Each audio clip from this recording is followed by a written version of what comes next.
Holy Jesus, what the heck have I done? That is new.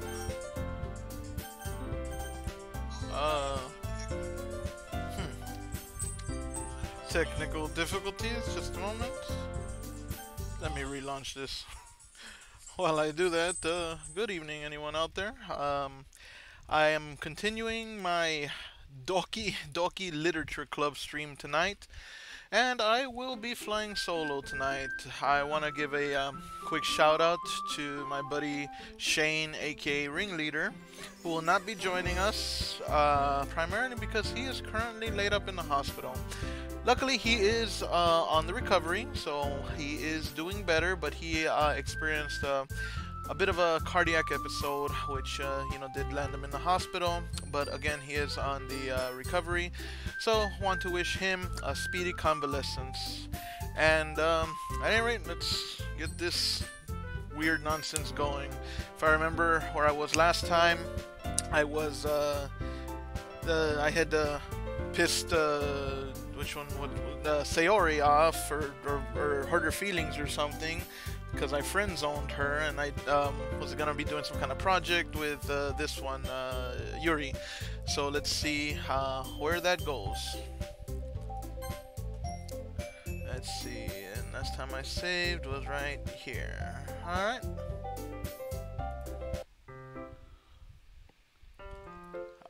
I can't believe this. I don't know who's yelling this. I can't believe this. Yuri, oh, this is me talking.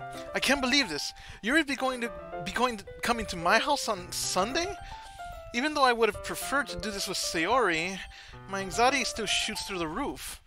I guess I've got pretty used to handling her at this point, but who knows what might end up happening when we're outside of school. She even told me she was looking forward to it. I shake my head. Why do I feel nervous that Sayori finds out about this? It's not like we feel that way about each other. Besides, like Monica said, this is about the club. I have nothing to worry about. If I just go with it, then we'll have a good time.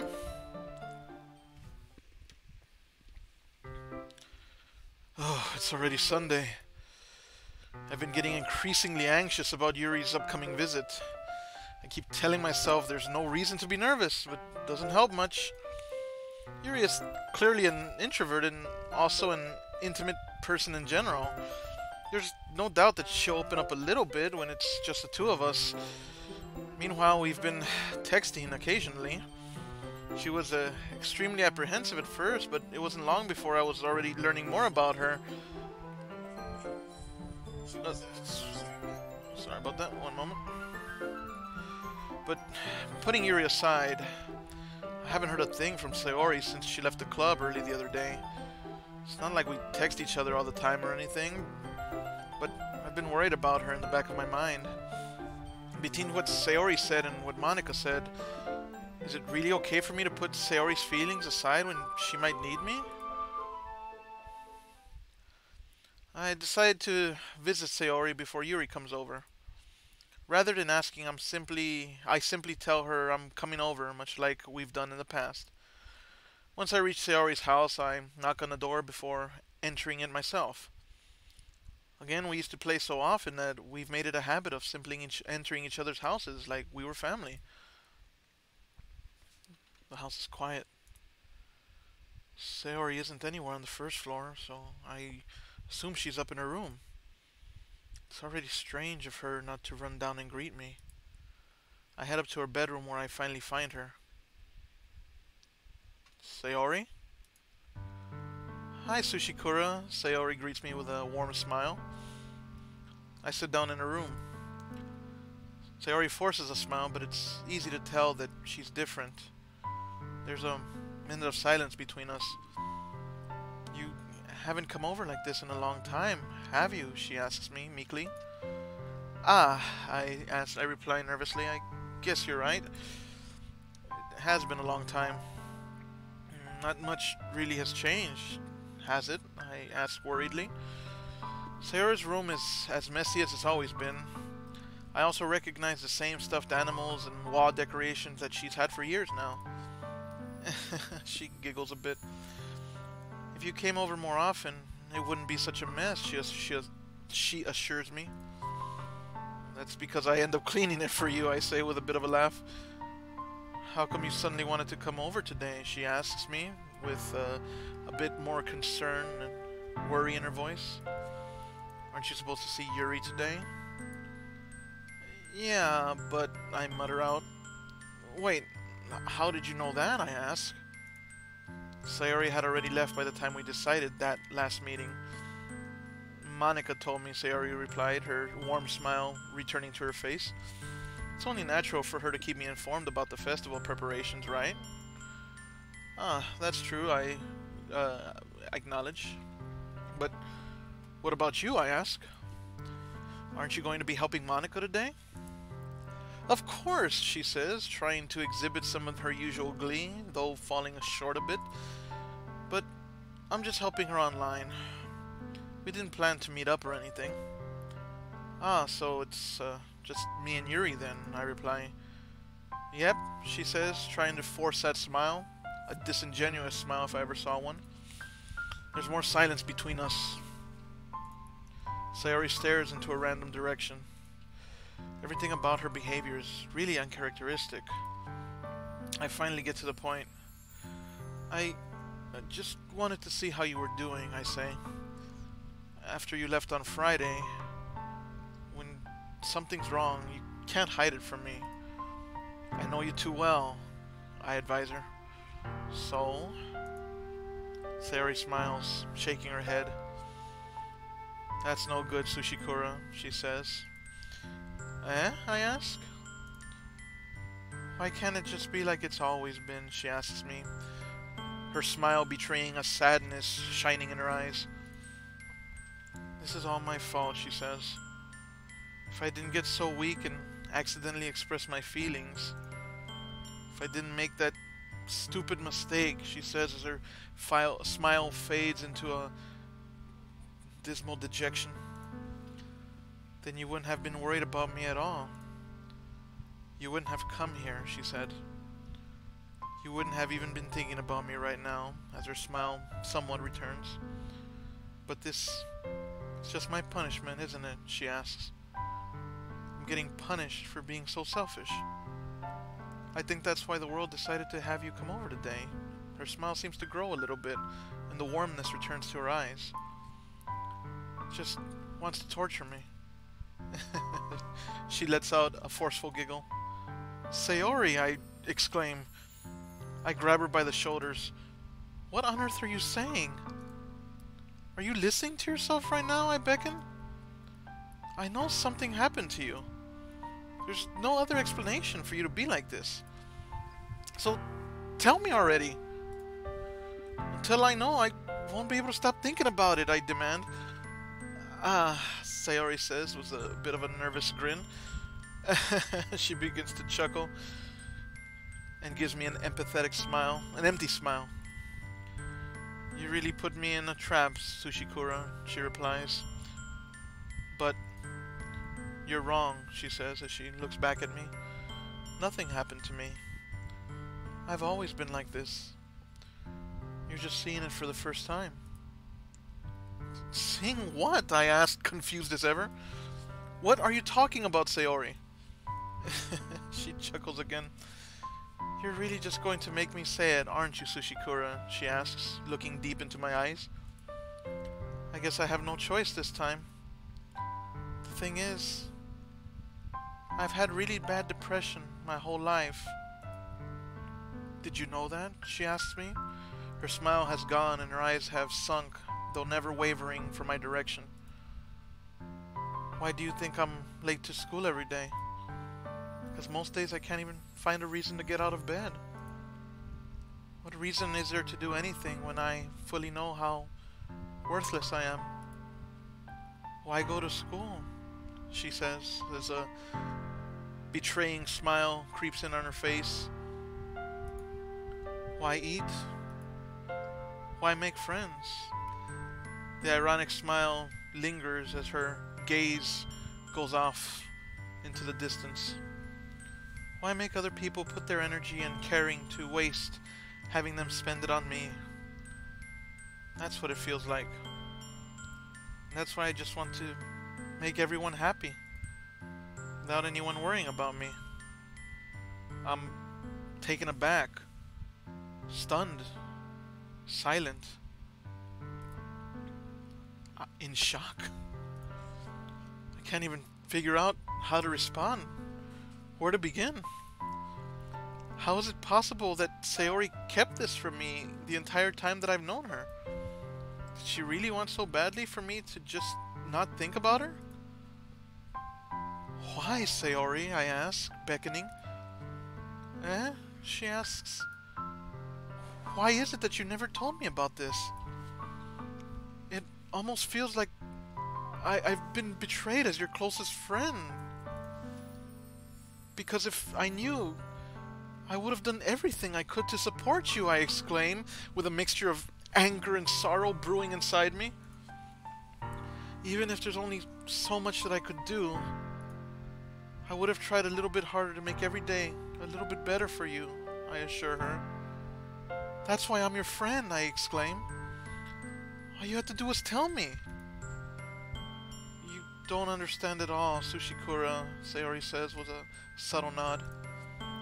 Why do you think I didn't tell you, she asks me. Because if I told you, then you would have to waste effort caring about me instead of doing important things. I don't want to be cared about, she says as that dismal smile returns to her face. It's bittersweet when people try to care about me. It feels nice sometimes, but it also feels like a bat being swung against my head.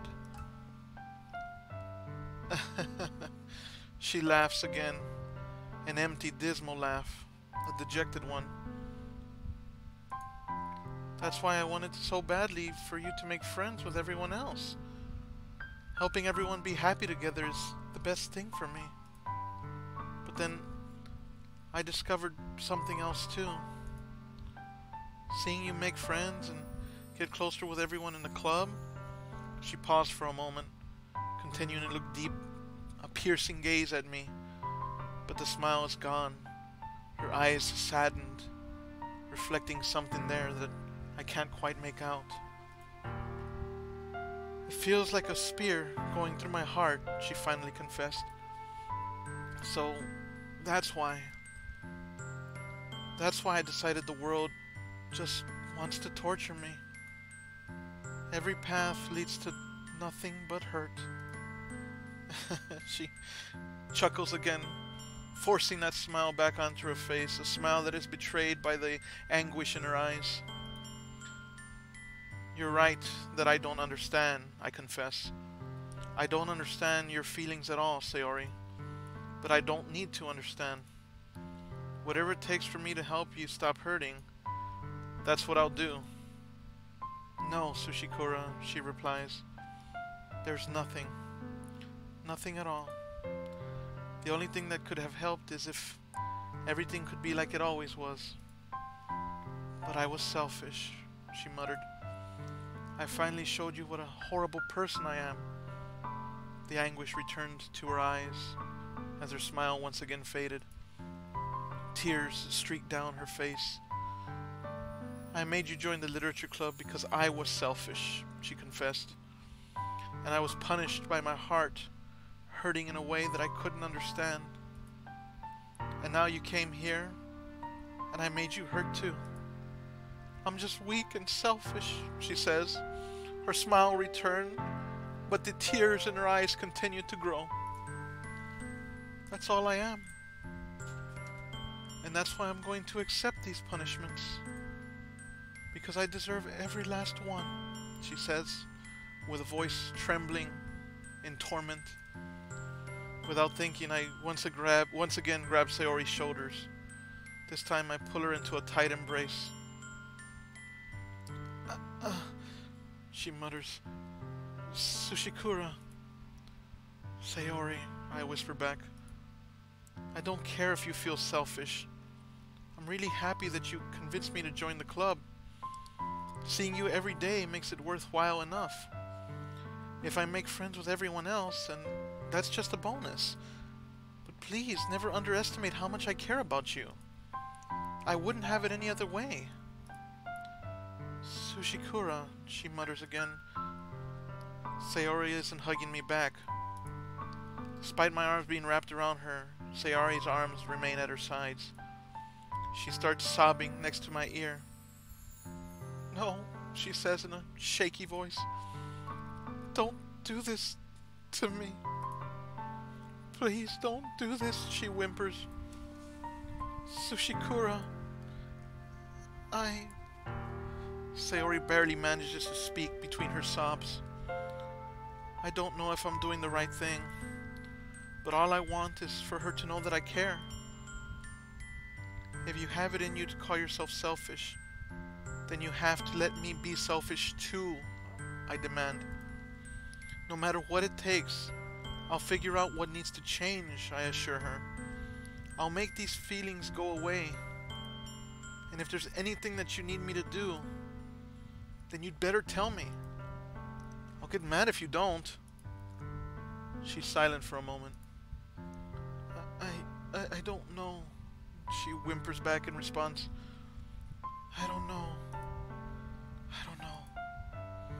Gently, Sayori finally puts her arms around me in return. I don't know anything. It's all really scary. I don't understand any of my feelings, Sushikura, she confesses. The only time I'm not feeling nothing is when I'm feeling pain. But your hugs are so warm. And that's really scary too. Sayori lets me go. As she does so, I let her go as well.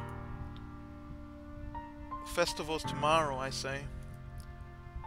Yeah, she replies. It's going to be fun, right? I ask in a tone that is trying to cheer her up. Yeah, she whispers back, her eyes lost somewhere, focused on distant things, nowhere in this room. How would you like for me to spend it all with you? I ask. She mutters. It's what I want, I say. I promise. Sayori stutters, trying to find the right words, trying to swallow back the knot that has lodged itself into her throat. I think that would be nice then, she replies in a soft, whimpery voice. Yeah, I assure her. Sayori wipes her eyes. If I could spend the whole day here, I would. Of all days, this has to be the one where I have plans, I say as I begin rubbing my temples. Maybe I should cancel. No, don't, she quickly interjects. Please, don't. If you did that, then I really wouldn't forgive you, she promises me. But it's almost time for Yuri to meet me at my house, and at the very least, do you want to come along and help us out? It would be fun, I assure her. To my surprise, Sayori shakes her head. I'm sorry, she mutters. I don't know if that would be very good for me today. You understand, right? She asks, beaming a modest smile my way. I say, it's kind of hard for me to fully understand, but I'm trying my hardest. It's okay, she replies. Don't worry too much about it. I'll see you tomorrow, okay? She assures me. Reluctantly, I acknowledge. Alright. I look forward to it. I say goodbye to Sayori and exit the house. On the way home, I find myself still feeling uneasy. And yes, I do. Alright, so this game definitely took some time to get into the decision making, but oh, the decisions I can foresee. So, for anybody who's been watching these videos, they know that I had decided early on in the game that I was gonna pursue. I figured the point of the game was to try to pursue one of these girls. So I decided, hey, I'm gonna pursue Yuri. And now I am confronted with this, which of course has made me extremely conflicted.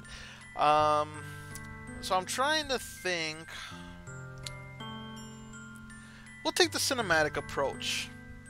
If this were a film, the classic movie formula indicates that the awkward boy in school is trying to pursue the cute girl.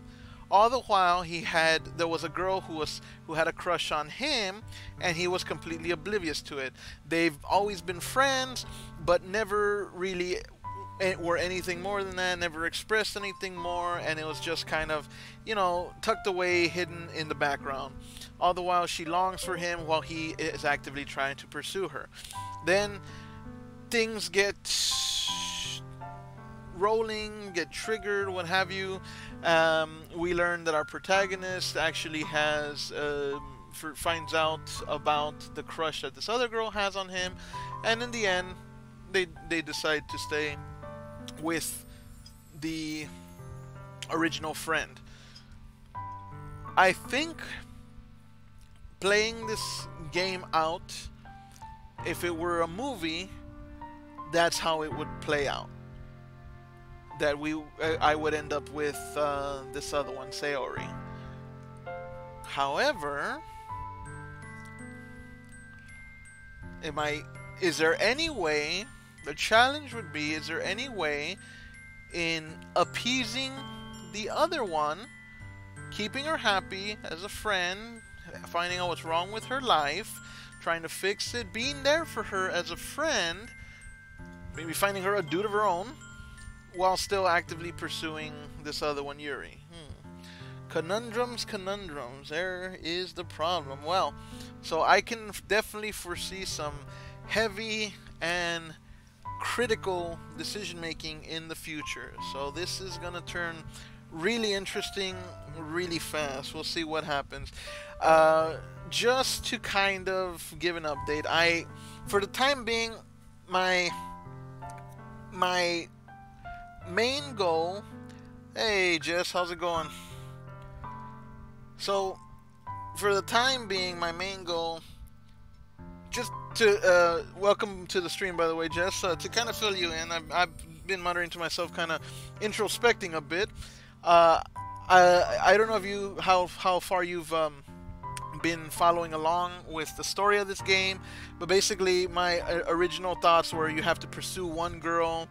And I had been pursuing the long purple-haired girl, Yuri, and I decided that's what I was going to try to do. Well, I just found out that this other girl, Sayori, the real cheerful, always happy one, is actually, she suffers from extreme depression, and basically confessed to me that she had like a deep crush on me, and now she's extremely distraught and dejected and stuff.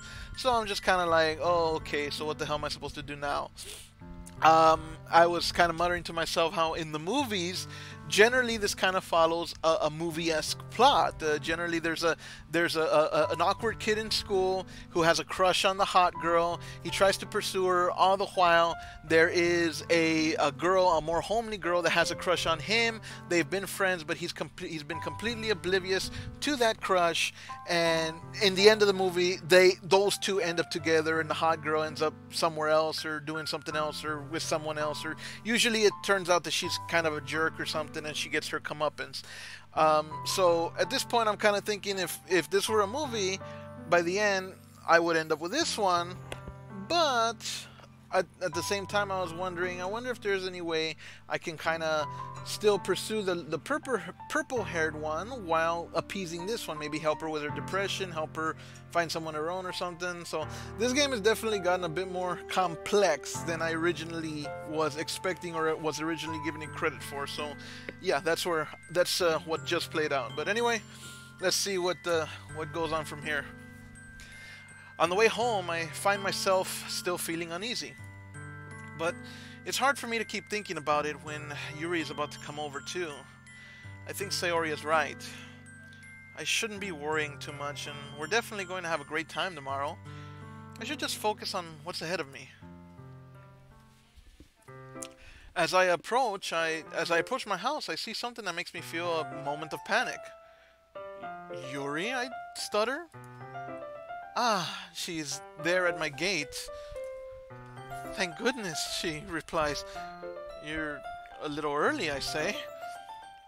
I'm sorry, I wasn't home yet. Were you waiting a long time, I ask? No, I just got here, she replies. But I started to get really nervous when nobody answered the doorbell. You always could have texted me, I said.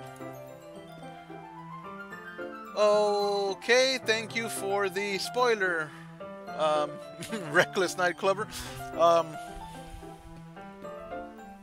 What the hell? Come on, man! Spoilers! What the Sayori dies, Yuri stabs her I assume that's self. Okay, not sure, reckless nightclubber. I wonder why they call you that. At any rate, welcome to the stream. Thanks for the spoilers or whatnot.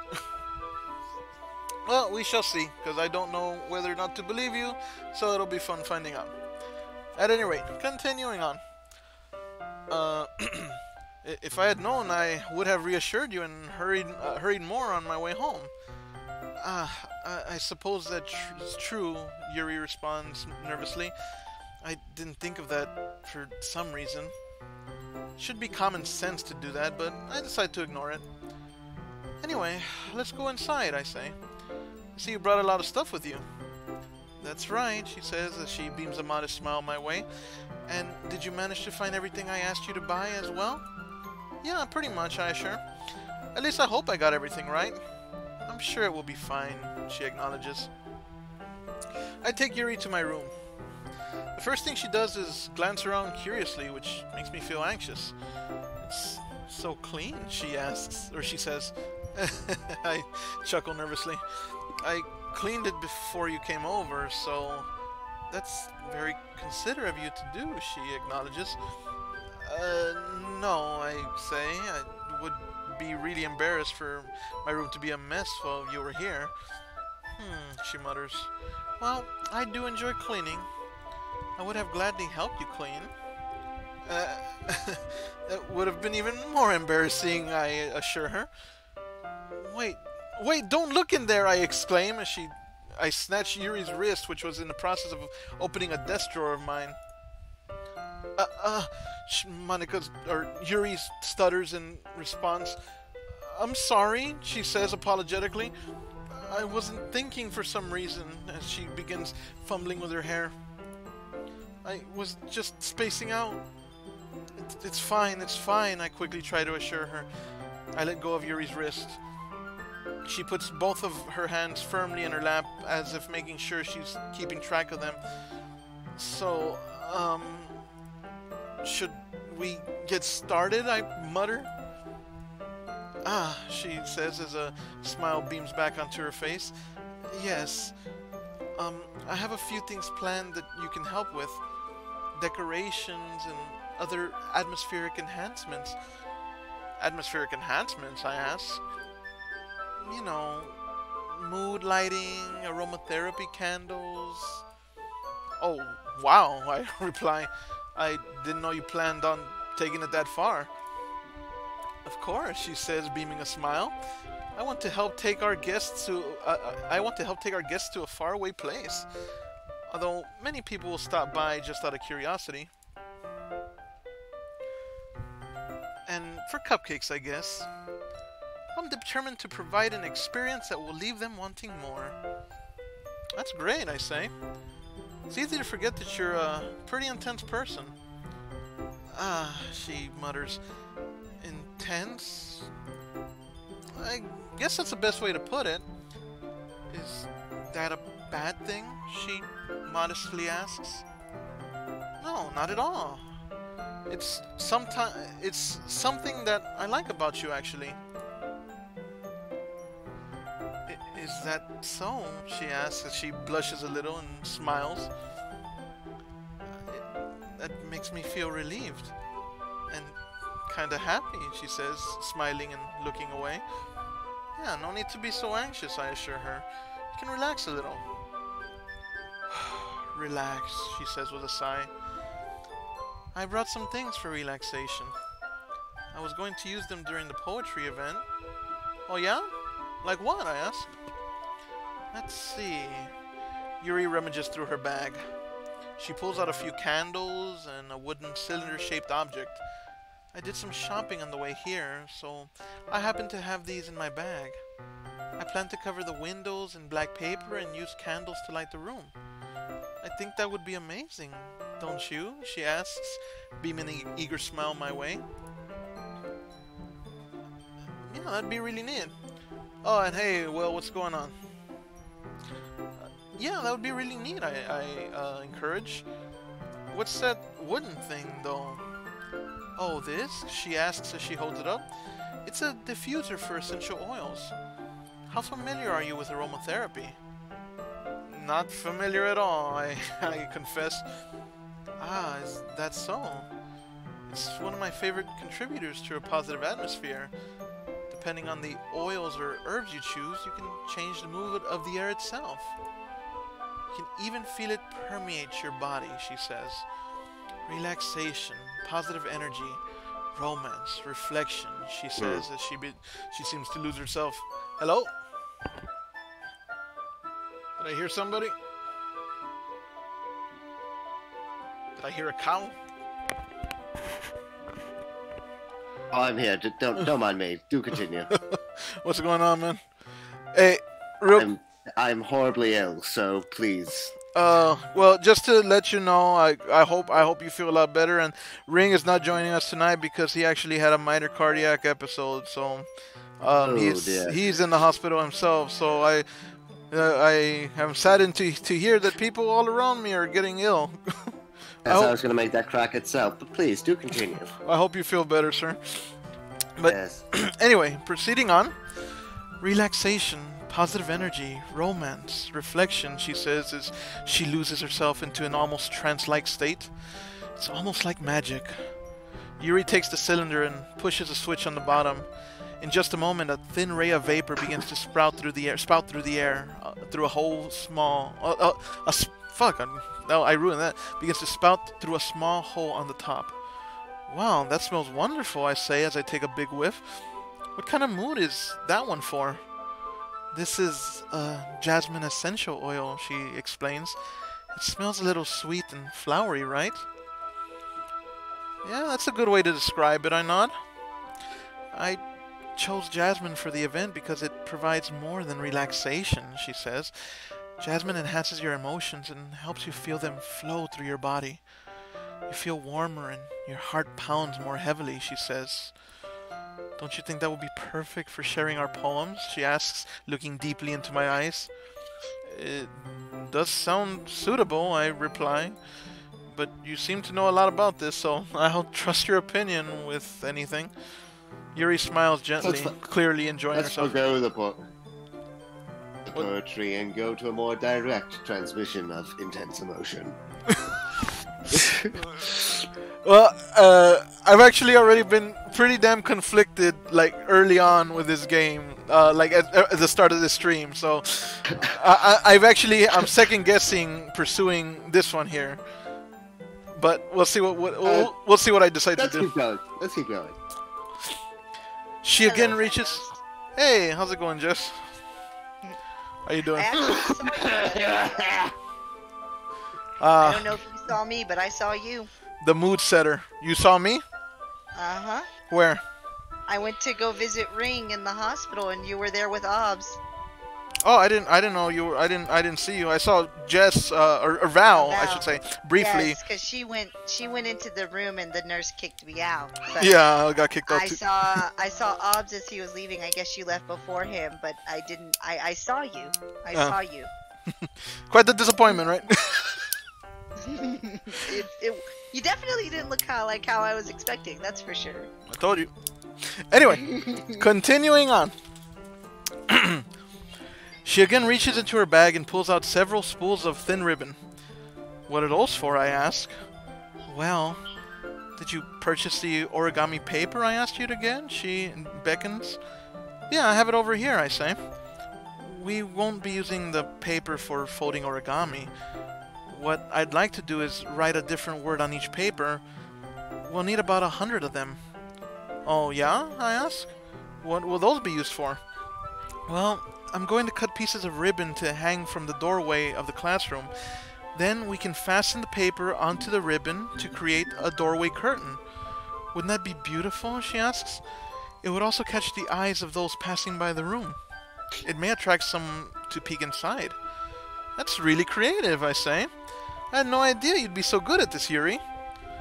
Is that so? She mutters nervously, looking away and blushing as again she begins to fiddle with her hair.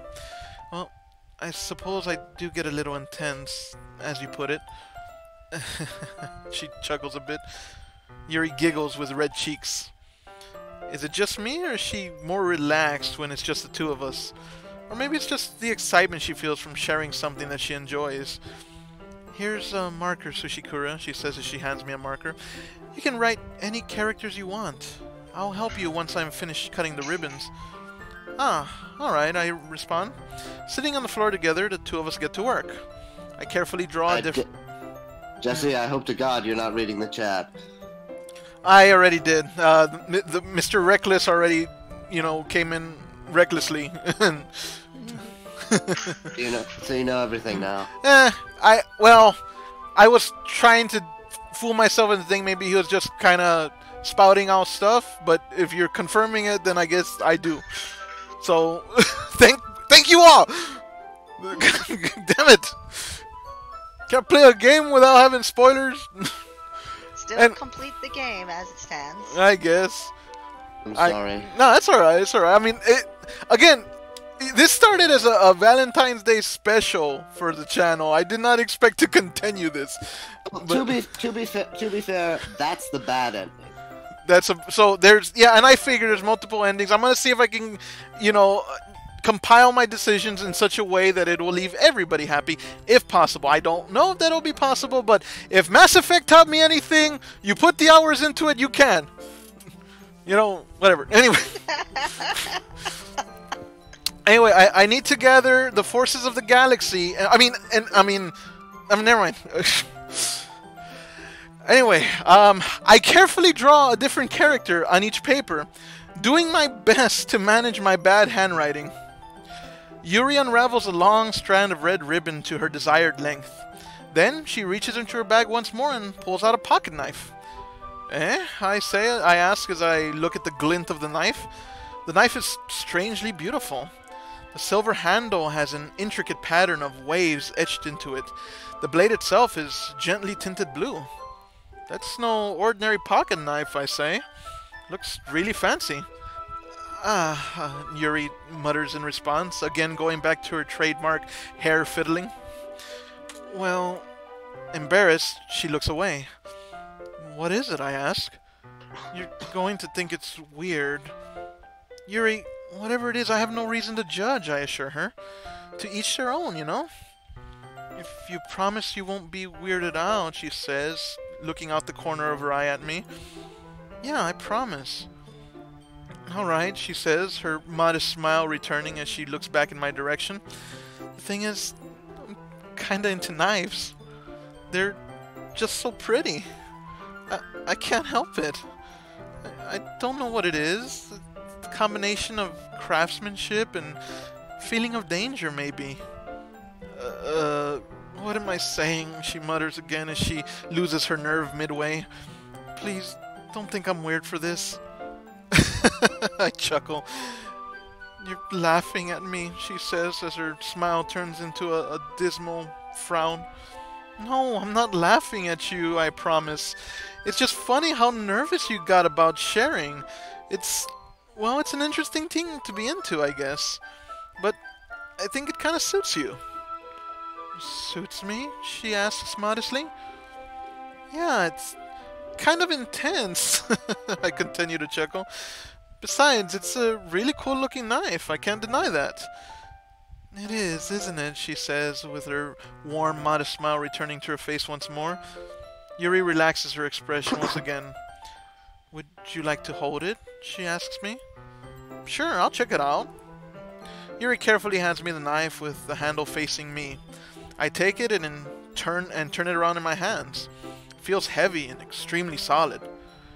Where do you even get a knife like this? Curious of its sharpness, I feel the point of the knife with my index finger.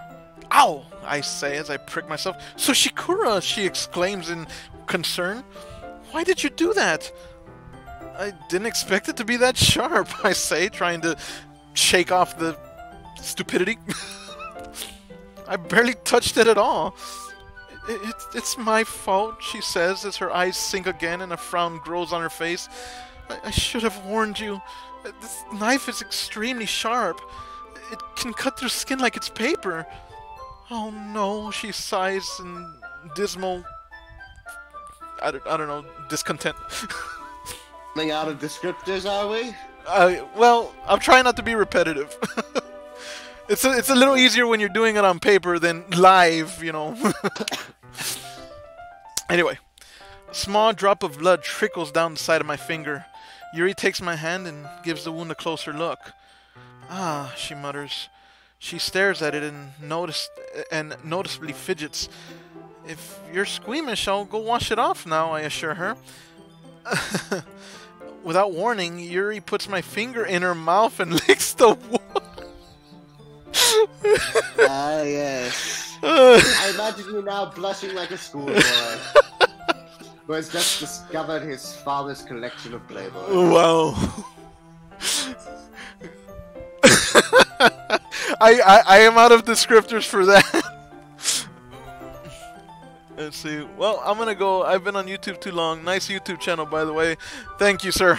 And thank you for the sub. I did see that you said you subbed. Thanks for stopping by. Thanks for tuning in. Thanks for the sub. Have a good night. Now keep going. But you're gonna miss the finger fetish, though. She just put my finger in her mouth. Look, I'm fairly certain he knows this game back to front by now. All right. So anyway, with her finger, I feel her tongue curl around my finger. Startled, I instinctively pull my hand back. Oh, Yuri mutters. It just keeps getting worse and worse. Please forgive me, she mutters, taken aback. I wasn't thinking, she assures me. She looks away, completely embarrassed, again fiddling with her hair. Yuri lowers her head, her face burning up. Yuri, I say. That's the most embarrassing thing I've ever done, she mutters under her breath. How could I do something like that? I'm sorry. I stuttered to respond. Sure, it was a little weird and it took me by surprise, but I guess she was just trying to help. Right? Yes. Yuri... to the mind of most anime protagonists. Yuri... You can rationalize anything. They can rationalize anything. You know, so like, what? Oh, come in, please. I want to play a game with you. Sure, Scrabble. Anyway. Yuri, I think you're overreacting a little, I assure her.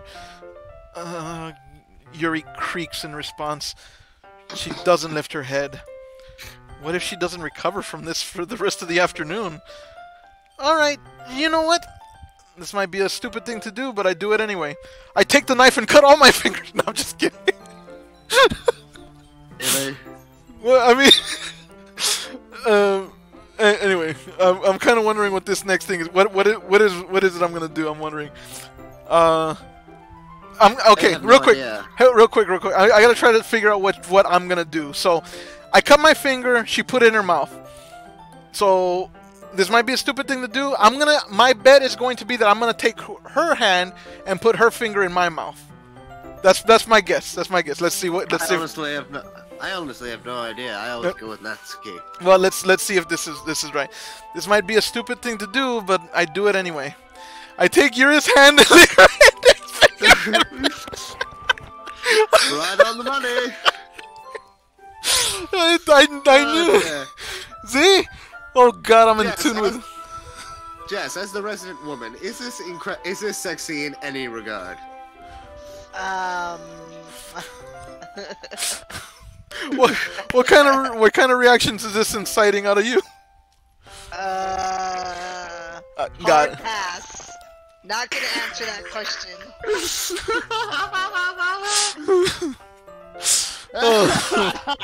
Anyway. Oh man.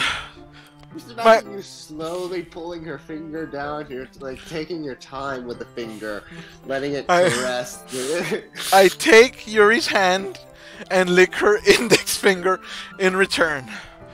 Sushikura, she exclaims, she pulling her hand back with a dismal look in her eyes. Did you really just do that? Now we're even, I say with a bit of a nervous chuckle. She's silent for a moment, dumbfounded. She just looks at me like I did something wrong. I let out a worried laugh. I knew that would be a bad idea. If not for the sweet aroma of the jasmine oil, the air would be extremely heavy right now. You're so weird, Sushikura, she says as a smile surprisingly returns to her face. She giggles shyly. I mutter. Yuri calling me weird? I have no response to that. It's like she can see through the screen. Oh, shut up! Where do you keep your bandages? She asked me.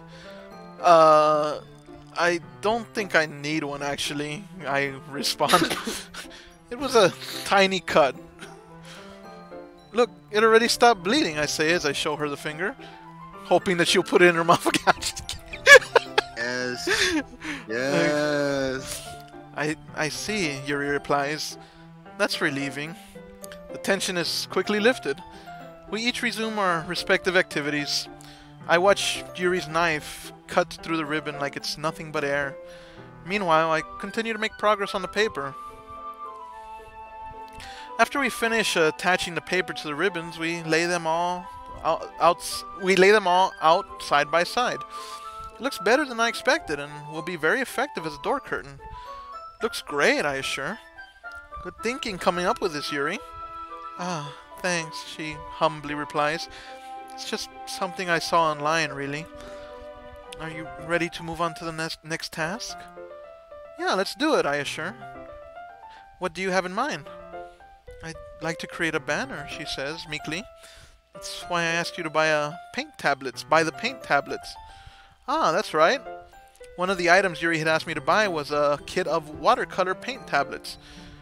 We'll need about 6 cups of water to put each of the tablets in. Do you mind fetching those for us? Of course not. 6 cups of water, I acknowledge. I'll be right back in a minute. Thank you very much, Yuri replies. Oh, and just a little bit of water is okay. If you fill the cups too much, it will be too diluted, she instructs me. Taking Yuri's advice, I decide to use small plastic bathroom cups rather than full-size glasses. I put them on a plate to catch any paint that drips, then bring it back into my room. Yuri? I call out. Yes, she asks, smiling modestly. I come in to see Yuri quickly unrolling her sleeves, pulling it back over her arm. Ah, nothing, I reply. Your face is a little red. Is it too hot in here or anything? I inquire. Ah, she looks back at me nervously. No, not at all, she assures. There's nothing wrong, so let's mix the paint. Yuri hurriedly dismisses me and takes it upon herself to unwrap the tablets, dropping them into the cups. So, she begins again, I thought we would do something simple that would look very nice. I'd like to paint a gradient across the banner, she explains. Starting with the colors for a sunrise, then daytime, then sunset, and nighttime. Once it dries, I'll write an inspirational quote across the banner. We can hang it on the wall behind the podium at the front of the classroom. Ah, neat, I reply. What are you going to write? Well, she thinks for a moment. It'll be more fun to surprise you. Yuri smiles at me. If you say so, I shrug. After rolling out the banner, Yuri and I kneel on opposite sides so we don't get in the way of each other. Yuri uses a brush and adds a few dots of different colors across the banner to serve as a color guide for when we paint. This kind of reminds me of elementary school, I snicker. Painting on the banner with watercolors feels a lot like the art class projects we had back then. It's relaxing. Ah, Yuri replies. I'm sorry if it feels too childish, she says as her expression fades once more. No, I didn't mean that at all, I assure her. It's kind of fun, you know? Yeah, she humbly smiles. It is fun. I'm glad you feel that way too. Yuri stops painting for a moment, thinking to herself. For me, I don't need to go out and do crazy things to have fun, she explains. In fact, I usually don't even want to. I just like when I can spend time with one other person. Even if it's something simple like reading. Doesn't even matter if we don't talk much. Just having a friend next to me makes things feel a little bit nicer, she confesses. I think that's all it takes for me to be happy. Is that so, I ask?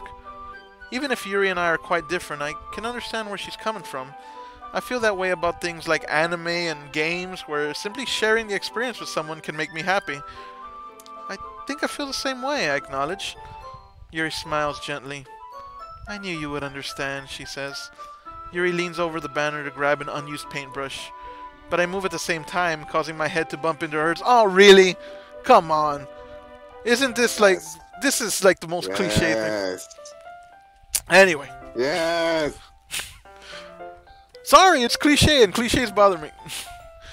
Even if I've used them myself. But anyway, I move at the same time, causing my head to bump into hers. Kya! What the fuck? Do I know the Muffin Man? Asks Jesse Mason. No, I do not know him, but I used to know a guy who lived on Drury Lane. Anyway, continuing on. Kya! Kya! I don't know how to express it. Kya! Is it K-Y-A-A? Yeah, no, it's just K-Y-1-A. K-Y-A. Kya! Yuri exclaims. Sorry, I mutter. Yuri reels back, and I quickly lift my hands in surprise. Are you hurt? I beckon. No, I'm not hurt, she replies. It just startled me, that's all. Sorry, I should have asked you to get it for me, she says meekly. It's not your fault, I assure. Your face, I continue. There are droplets of paint on Yuri's face and neck. Is there something on my face? She asks me. Yeah, I accidentally got paint on you, I explain. Sorry, it's totally my fault. I'll get a towel right away.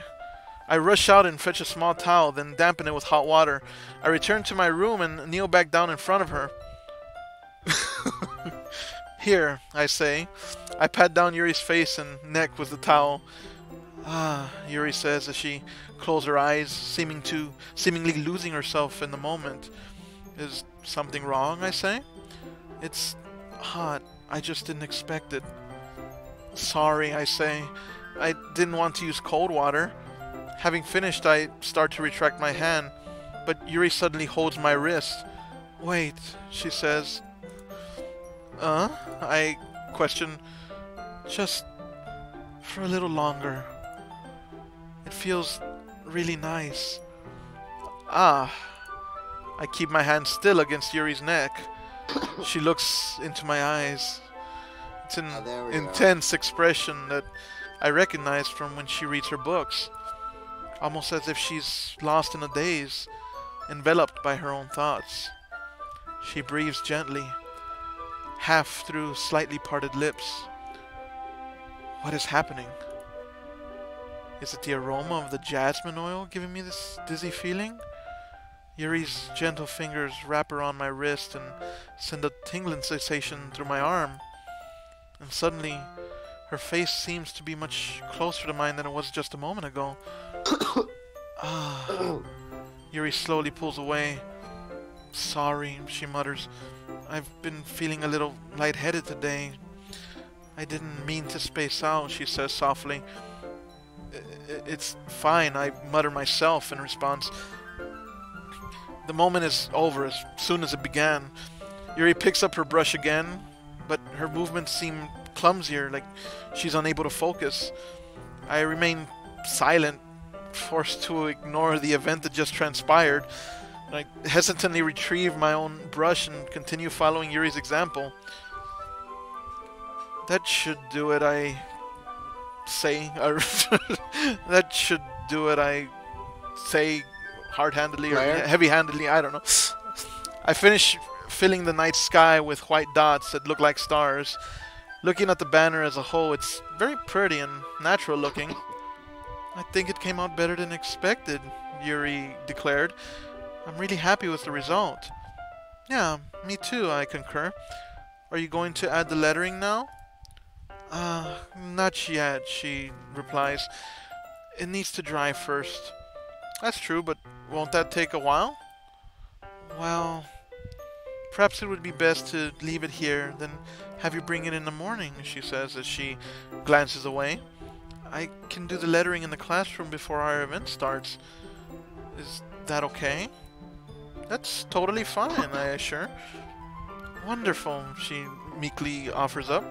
In that case, I don't think there's anything more for us to do here. Whew, I let out a long, drawn-out sigh. She giggles in response. You say that like you're glad it's over. Was I wrong to assume that you were at least enjoying yourself a little bit? Ah, no, it's not that, I say with a shake of my head. I'm just glad that we managed to get everything done. I see, she replies. I am too. I was a little concerned about time. I need to start making dinner soon. Ah, so you don't have any time left, I ask? I was secretly hoping we would have extra time after finishing the work. Well... She begins to reply, but then is lost in silence for a moment. Yuri thinks to herself, I think it would be irresponsible for me to wait much longer, she humbly responds. I'm sorry, she says apologetically. I was hoping there would be more time as well. It's probably my fault, I offer up. Sorry for being such a slow worker. No, it's not your fault at all, she assures me. And the important thing is that we got everything done, right? Yeah, I concur. So, I shouldn't be disappointed or anything. Gathering all her things, Yuri seems to look a little downcast. I understand why. It sounds like she rarely gets the opportunity to spend time with friends in a relaxed environment, but that doesn't mean this is the last time it can happen. Once Yuri packs up, I walk her out to the front door. Thank you very much for having me today, Yuri says. No problem. I'm glad I was able to help, I reply. Just let me know if there's anything else you need me to bring tomorrow. I will, she meekly responds. Well then, Yuri fidgets. I guess I'll see you tomorrow? Wait, I plead. I kind of say that without thinking. About today, it's fine that we didn't have as much time as we wanted, I offered up, because we can do this again.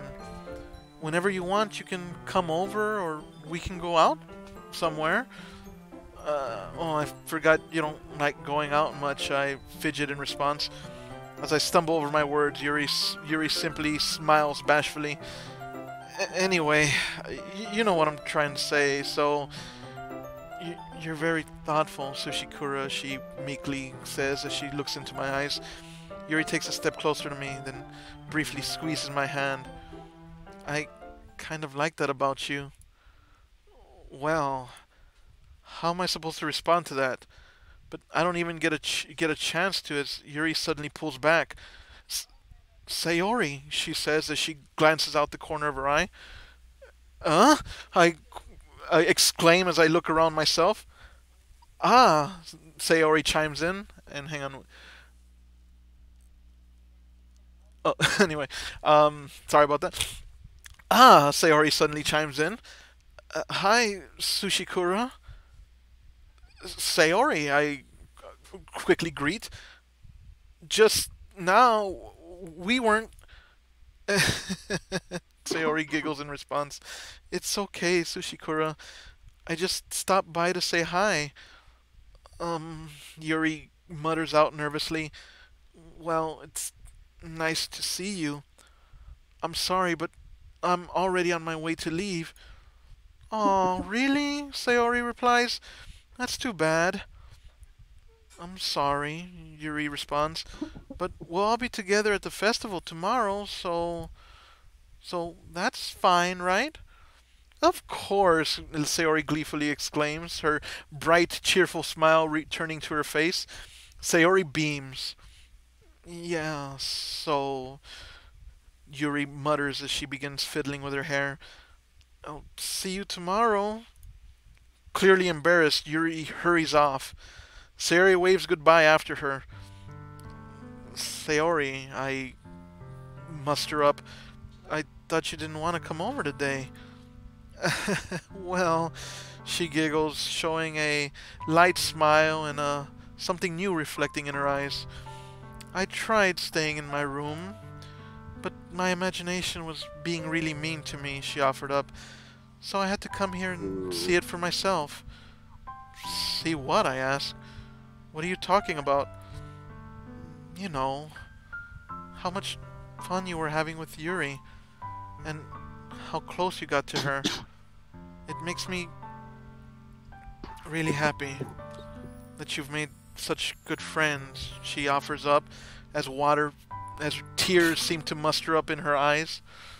That's all that matters to me, she says with a shakiness in her voice. Tears start to fall down Sayori's face. That's all that matters to me. Why am I feeling this way, Sushikura? She begins to whimper. I'm supposed to be happy for you. Why does it feel like my heart is splitting in half? She says as tears begin to trickle down her cheeks in rivulets. It hurts so much. Her smile fades, and she's lost in dejection. Everything hurts so much. This would be so much better if I could just disappear. Sayori, don't say that, I plead with her. It's true, Sushikura. If I wasn't here, that you wouldn't have to waste your sympathy on me. You wouldn't have to put up with me being selfish. Monica was right. I should just... Monica? I ask. Monica was right about what? Sayori is silent for a moment. Fluid still brimming in her eyes. Sayori, I continue to press. What I said before is true. I'm not going to let this continue.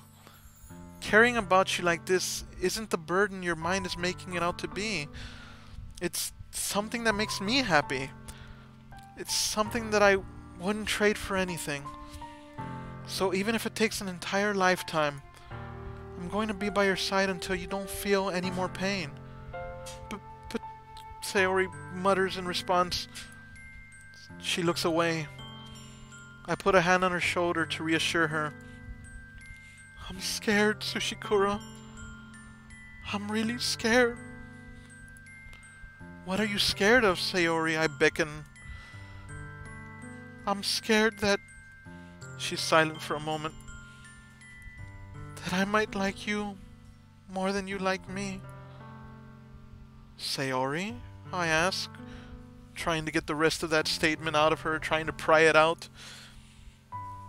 It's true, isn't it? She says with a shaky voice, unable to look me in the eyes. Or actually, never mind, looking me dead in the eyes. I was weak and started to like you too much. I did this to myself. Sushikura, I like you so much that I want to die, she exclaims, as tears begin pouring out again. That's how I feel. And... That's enough, Sayori. I plead with her. I don't want you to hurt anymore. I slide my hand down Sayori's arm and squeeze her hand in my own. Do you remember how I said I always know what's best for you?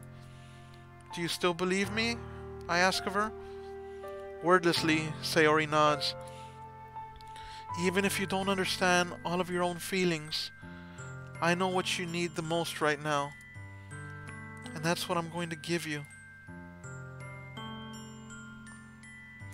Sayori. What a decision.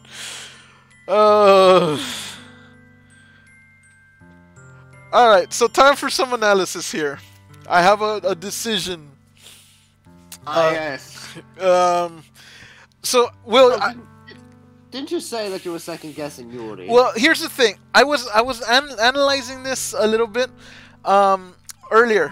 I had this conversation with her, and she kind of basically echoed that she had feelings for me, and it made her really depressed that I was going. She didn't like flat out say, "Oh, I'm depressed, you're going after Yuri," but you know, you could tell that that's where the situation is going.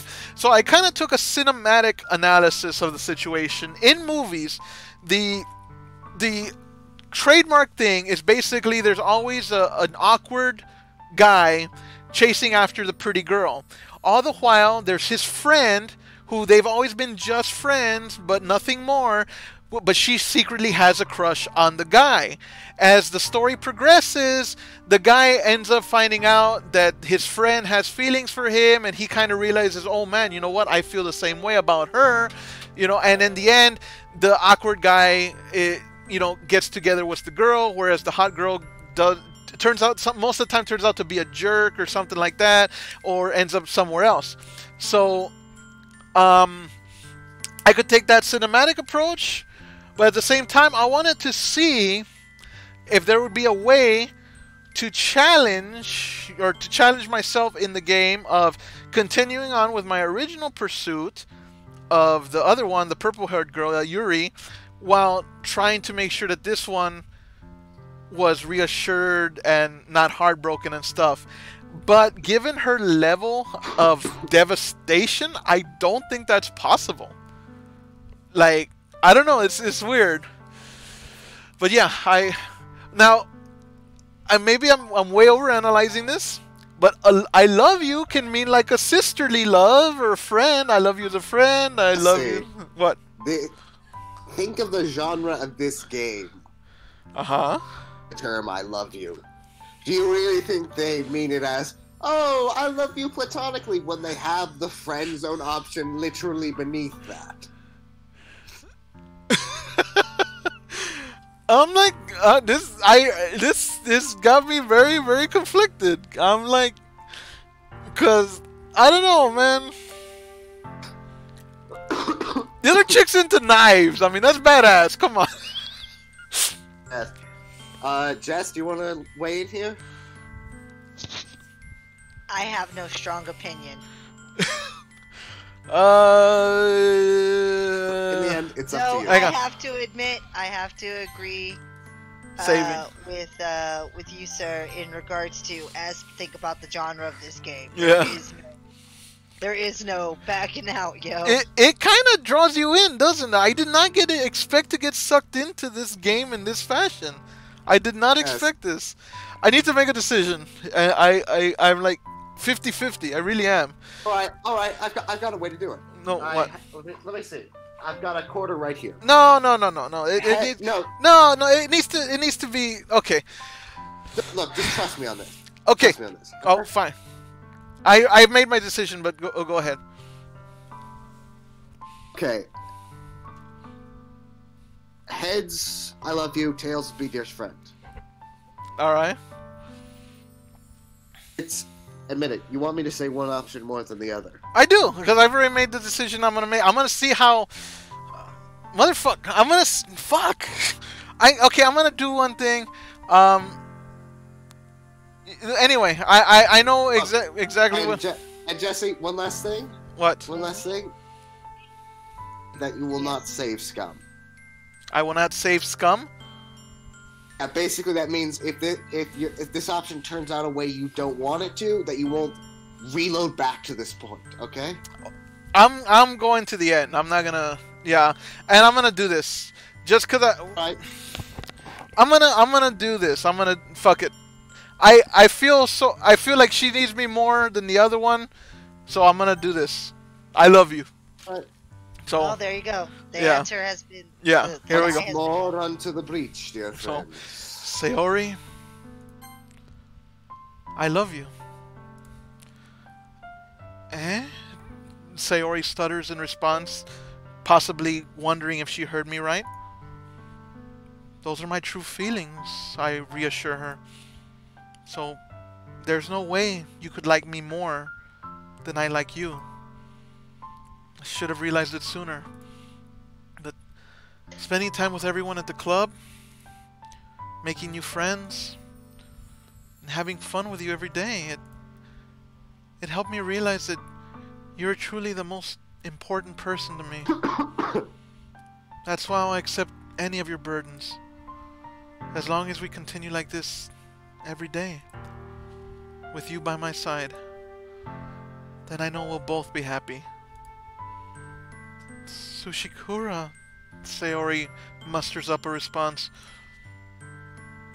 Suddenly, Sayori wraps her arms tightly around me. Tsushikura is all she can seem to say. Is this really okay? She begs of me. Yeah, I whisper back. I hold Sayori in my arms and pull her closer. You'll never have to let go of me again.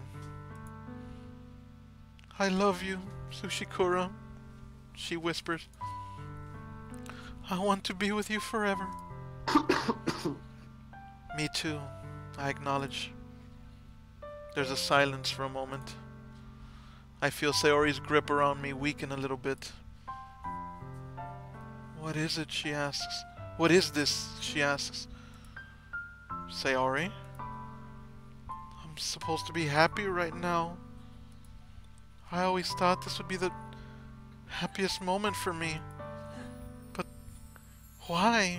She asks as tears continue to run down her cheeks, dripping onto my shoulder. Even now, why won't the rain clouds go away? They're not going away at all. That's my favorite quote from the game. Why won't the rain clouds go away? Yes. Man, fuck this game for making me feel good. Oh, it's okay. You can cry if you want to. I am not We crying. won't judge you. I am not. I have cried on certain things in certain games. There have been tears, but certain games. But I did not expect this. I really didn't. I did not know what I was getting into with this freaking game.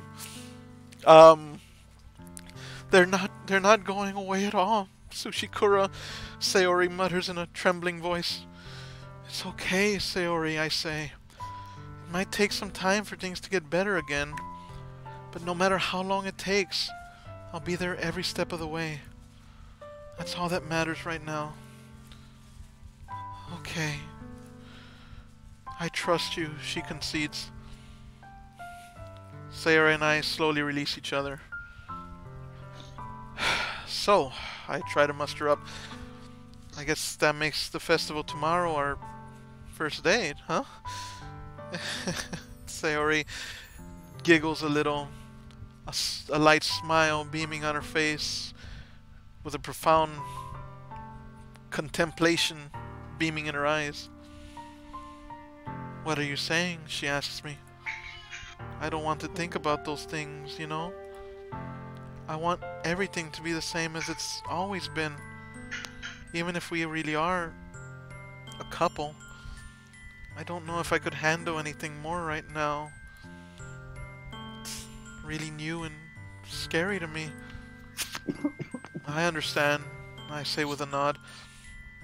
We'll go at whatever pace suits you best, I acquiesce.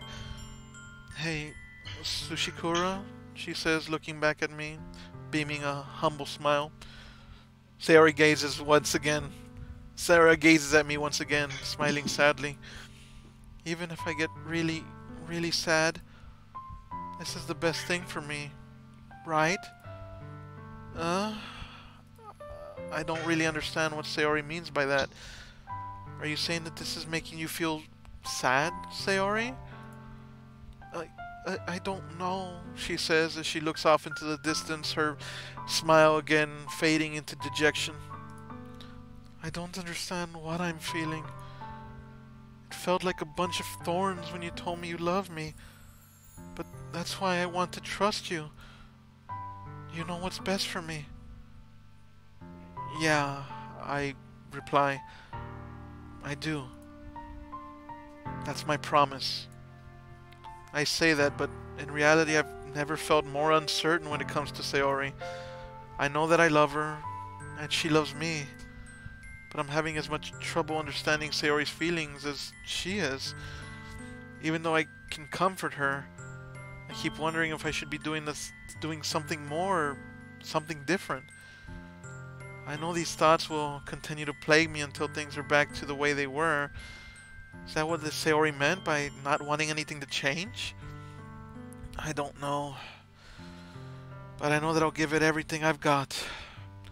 Sayori is the most important person to me. And I'll do whatever it takes to have a happy future with her. And then we go off to college and we never see each other again. Anyway. It's the day of the festival. Of all days, I expected this to be the one where I'd be walking to school with Sayori. But Sayori isn't answering her phone. I considered going to her house to wake her up, but decided that's a little too much. Meanwhile, the preparations for the event should be nearly complete.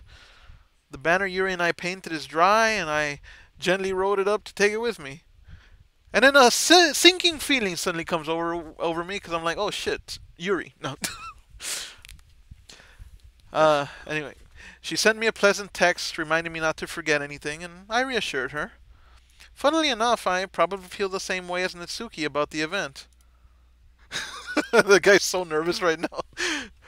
Reckless Nightclubber is so nervous right now. Well, at least my tension is shared. Jesse, I will ask you to stop reading the chat, please. Oh, come on. Anyway, I'm more excited for it to be over so I can spend time with Sayori and Yuri at the festival. But knowing Monica, I'm sure the event will be great too.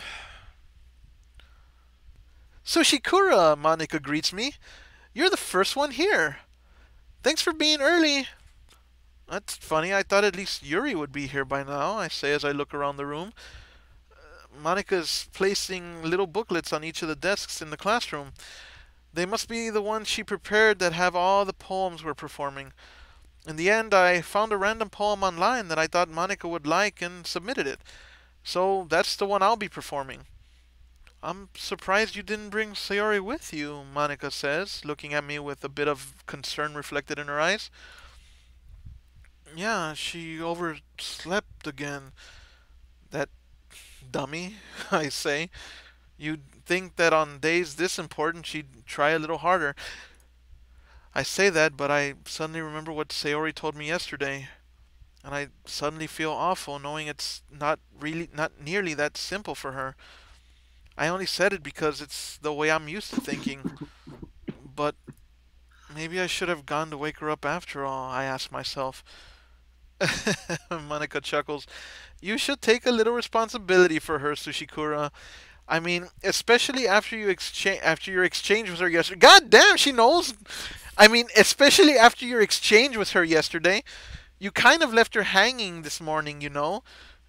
Exchange? I ask. Monica, you know about that? Of course I do, she acknowledges. I'm the club president after all. But, I stammer, embarrassed. Did Sayori really tell her about it that quickly? That we're a couple now? I didn't really plan on bringing it up with anyone yet. Jeez, I mutter. You don't know the full story at all, so... Don't worry, Monica gleefully replies. I probably know a lot more than you think. Monica's being as friendly as usual, but for some reason I felt a chill down my spine after hearing that. Hey, do you want to check out the pamphlets? She asks, leaning into me. They came out really nice. Yeah, sure. I grab one of the pamphlets laid out on the desks. Oh, yeah, they really did. Something like this will definitely help people take the club more seriously. Yeah, I thought so too, she exclaimed. I flipped through the pages. Each member's poem is neatly printed on its own page, giving it an almost professional feel. I recognize Natsuki's and Yuri's poems from the ones they performed during our practice. What's this? I ask. I flip to Sayori's poem. It's different from the one she practiced. It's one that I hadn't read before. Alright, so... Oh, fuck. What the hell? Read it. Should I? Do you want me to? No. Let me see. Let's see here. Get out of my head. Get out of my head. Get out of my head. Get out of my head. Get out of my head. Get out of my head. Get out of my head. Get out of my head. Times 100. Yeah. Should I do the whole thing? Oh, just scroll down. Anyway. Get out of my head. Get out of my head. Get out of my head. Get out of my head before I do what I know is best for you. Get out of my head before I listen to everything she said to me. Get out of my head before I show you how much I love you. Get out of my head before I finish writing this poem. But a poem is never actually finished. It just stops moving. What the fuck? Alrighty.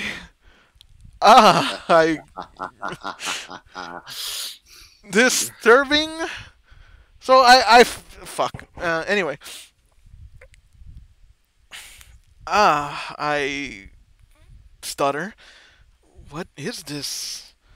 Reading the poem, I get a pit in my stomach. Sushikura? Monica asks as she looks on worriedly. What's wrong? Nothing. The poem feels completely different from everything else Sayori's written. But more than that, I changed my mind, I exclaim. I'm going to go get Sayori, so... Monica replies. Well, alright. Try not to take too long, okay? I quickly leave the classroom. Don't strain yourself, she shouts after me. Monica calls that out after me. I quicken my pace. What was I thinking? I should have tried a little bit harder for Sayori. It's not a big deal to at least wait for her or help her wake up. Even the simple gesture of walking her to school makes her really happy. Besides, I told her yesterday that things will be the same as they always have been. That's all she needed and what I want to give her. I reach Sayori's house and knock at the door. I don't expect an answer since she's not picking up her phone either. Like yesterday, I opened the door and let myself in. What am I gonna find? Keep going. Oh, Keep going and find out. Now you got me all nervous. You're into this, Jess? Shut up. On Sushikura. Sayori, I call out.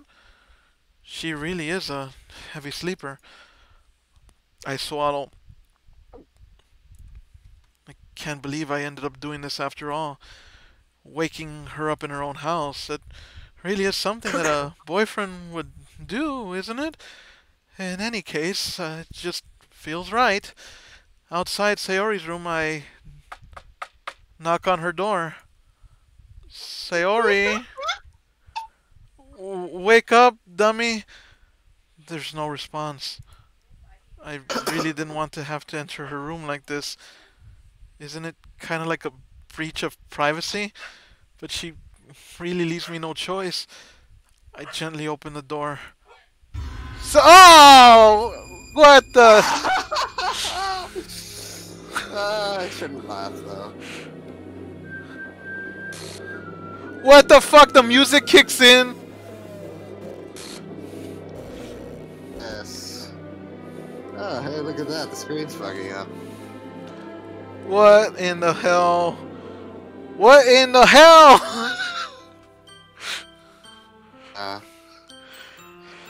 Well, that's just freaky. She didn't know how to handle it. She couldn't. Either that, or I think what fucked it up is that me telling her like I know what's best for you. I know what's best for you. I was kind of like, it's not dialogue I would use in this situation. That's why she hung herself in front of a computer error screen. Hey, what is that? Game script. Click traceback.txt. You can click that?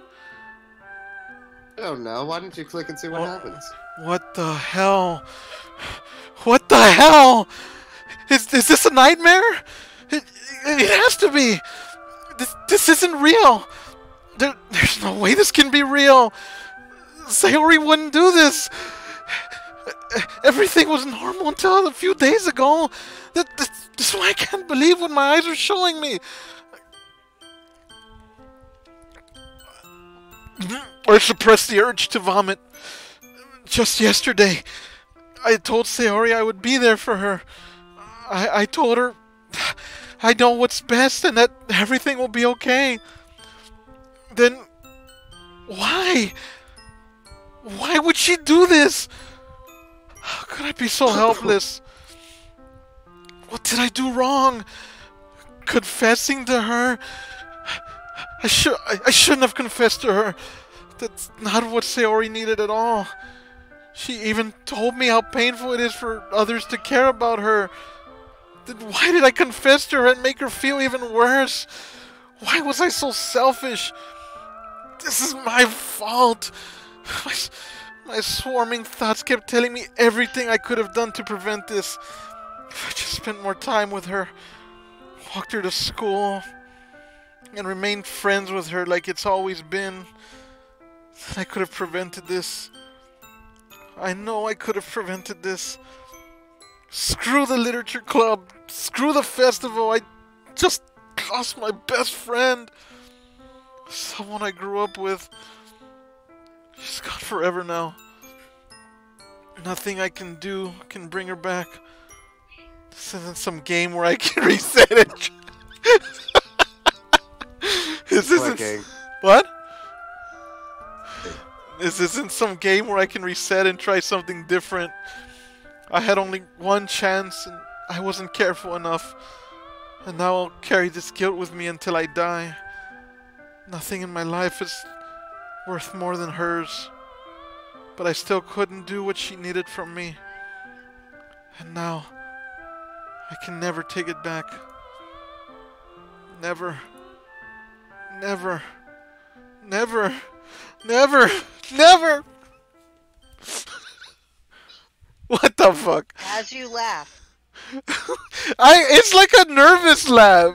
What the hell? Yes. Look at this. Look, she's like, there we go. she's graphically like messed up. A new game, why don't we? What is this right here? Start up a new game. Can I click on her? Start up a new game. What is this? So I'm gonna click on this here. What the hell is this?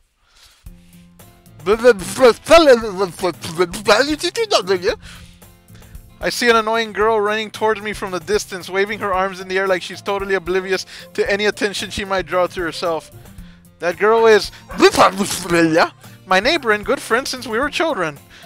You know, the kind of friend you never see yourself making today, but it just kind of works out because you've known each other for so long. We used to walk to school together on days like this, but starting around high school, she would oversleep more and more frequently, and I would get tired of waiting up. Blah blah blah. We've been through this. If she's going to chase after me like this, I almost feel better off running away. However, I just sigh and idle in front of the crosswalk and let catch up to me.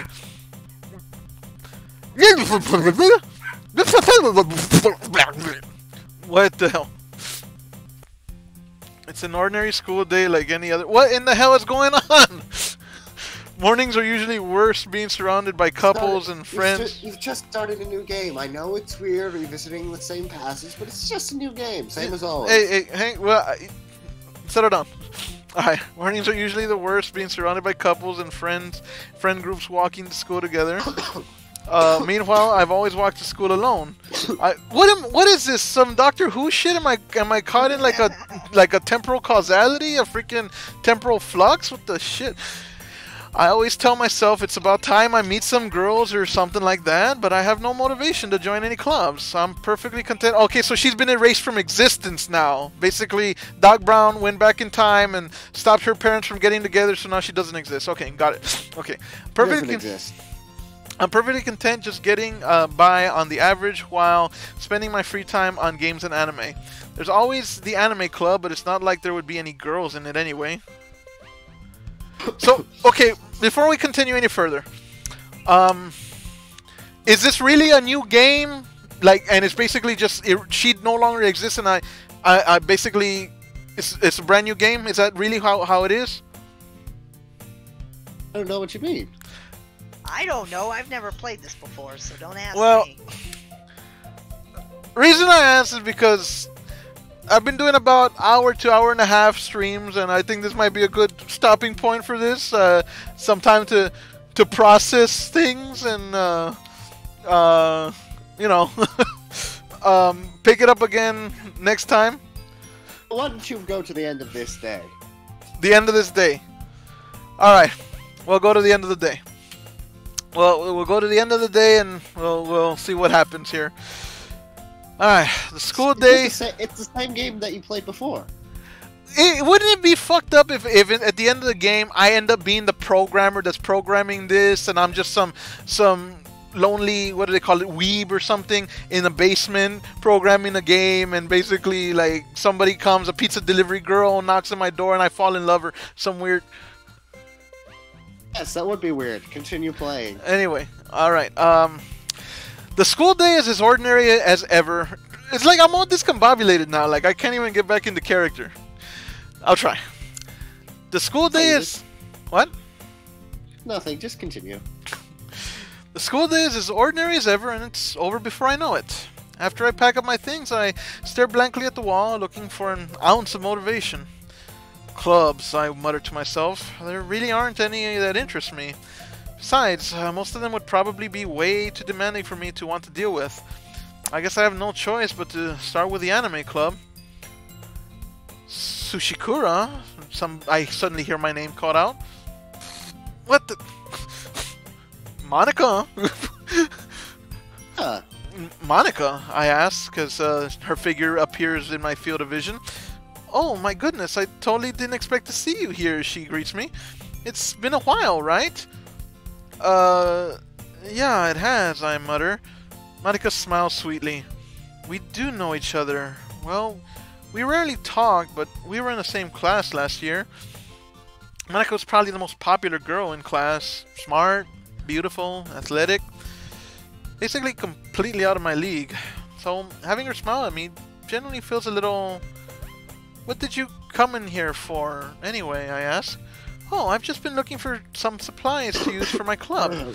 Do you know if there's any construction paper in here, she asks? Or markers? Guess you could check the closet, I say as I nod towards it.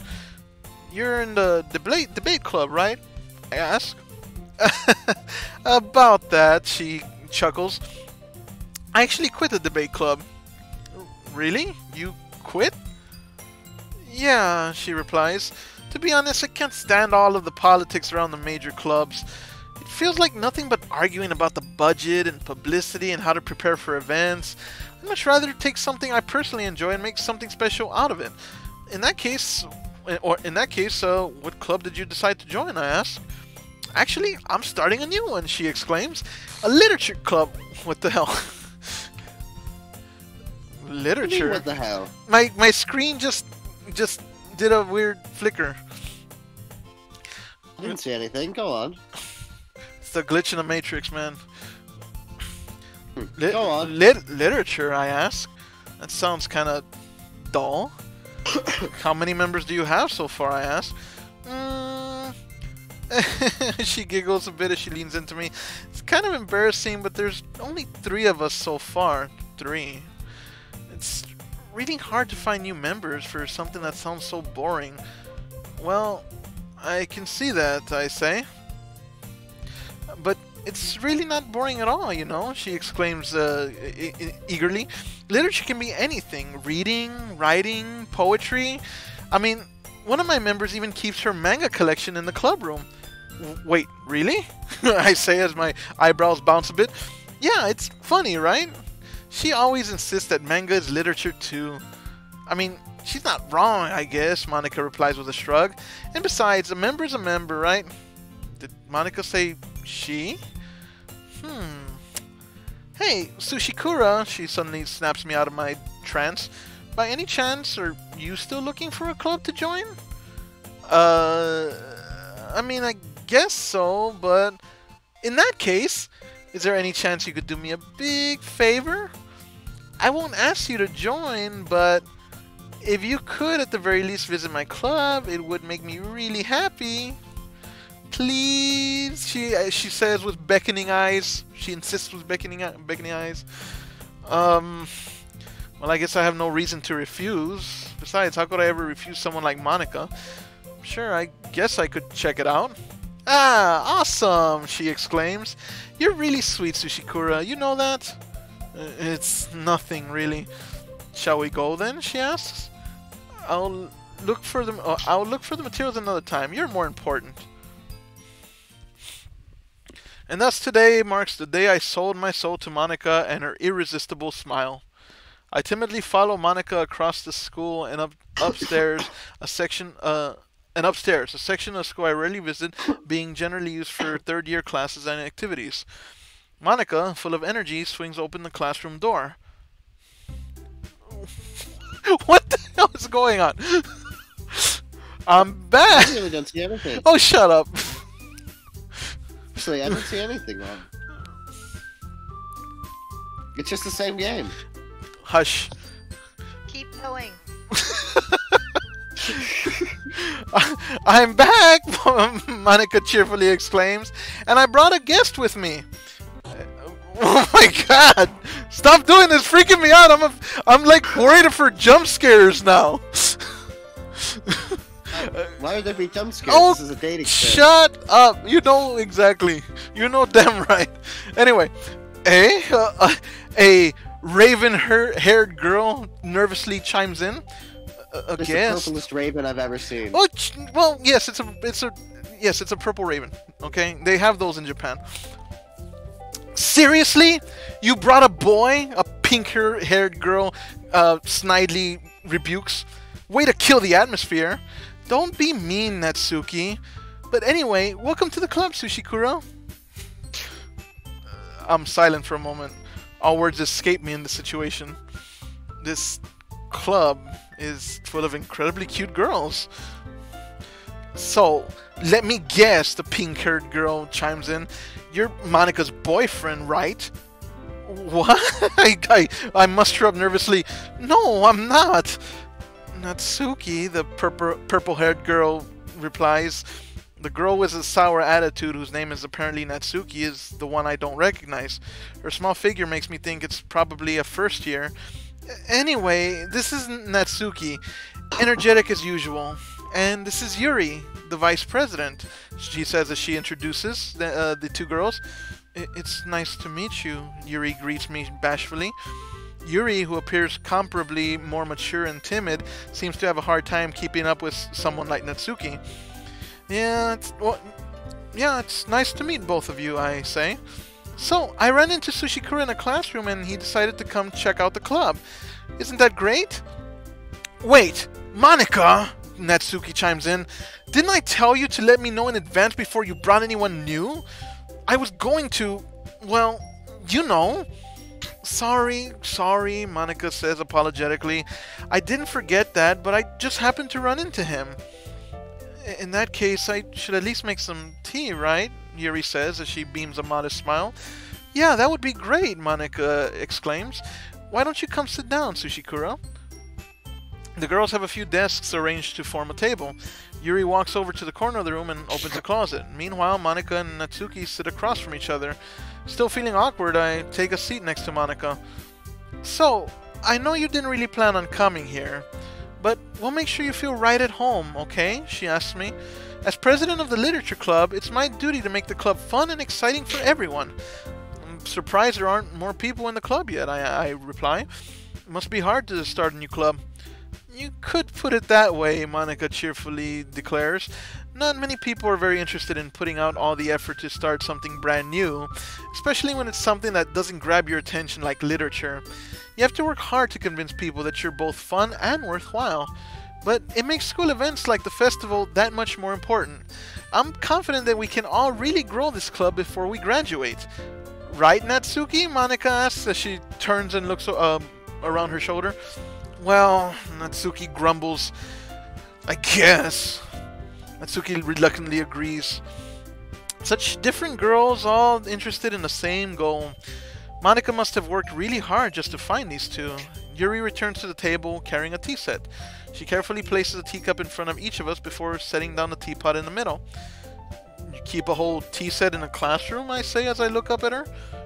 Don't worry, the teachers give us permission, she says, smiling. After all, doesn't a hot cup of tea help you enjoy a good book? I guess, I shrug. Don't let yourself get intimidated. Yuri's just trying to impress you, Monica assures. That's not... Yuri quickly jumps, addled and nervous. Insulted, Yuri looks away. I meant that, you know...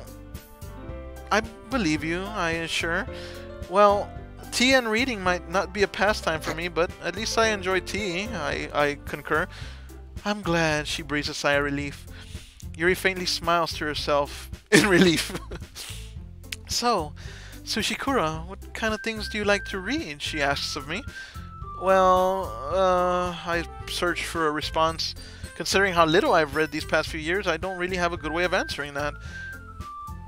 Manga, I mutter out. I mutter quietly to myself, half joking.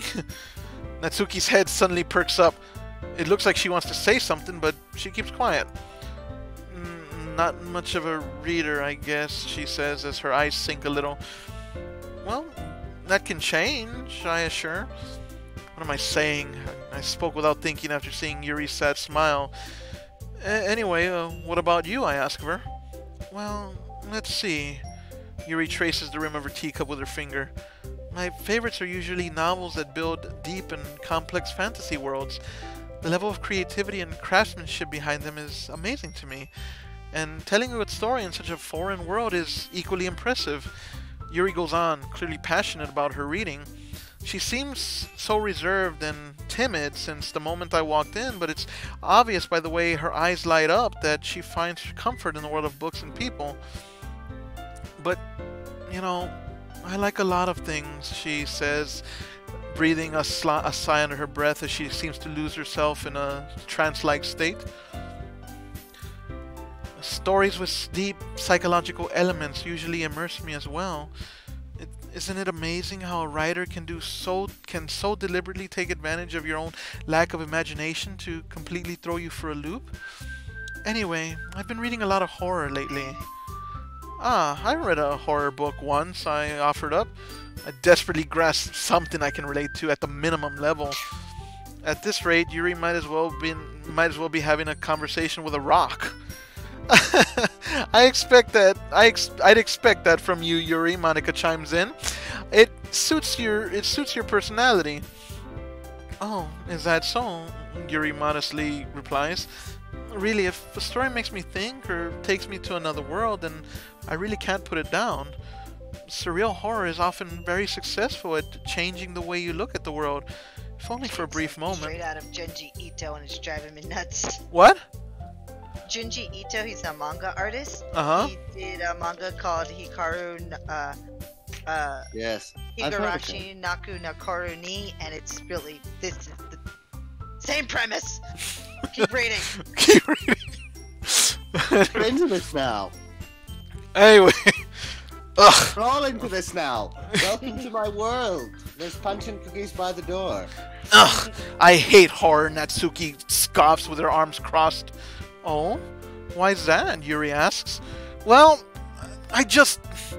Natsuki's eyes dart over to me for a split second.